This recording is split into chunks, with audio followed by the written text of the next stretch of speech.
我哋中醫有外洗方面咧，咁佢嗰個效果都係好好嘅。咁我哋講，如果想治療一個濕疹啦，除咗內服中藥可以配合外洗同埋針灸，咁佢嘅效果會事半功倍嘅。咁我哋有個外洗方啦，咁就可以幫助呢個濕疹清熱解毒止痕。佢嘅材料有白閃皮20克、地膚子30克、馬齒莧30克、苦參30克、孤帆20克、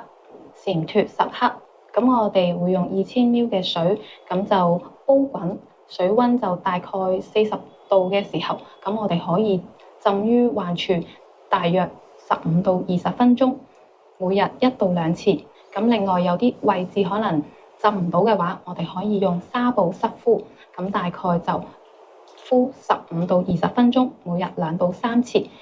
咁都可以有一個好好嘅清熱解毒嘅效果。咁我哋敷完之後，可以即刻塗上一個保濕嘅乳液。咁另外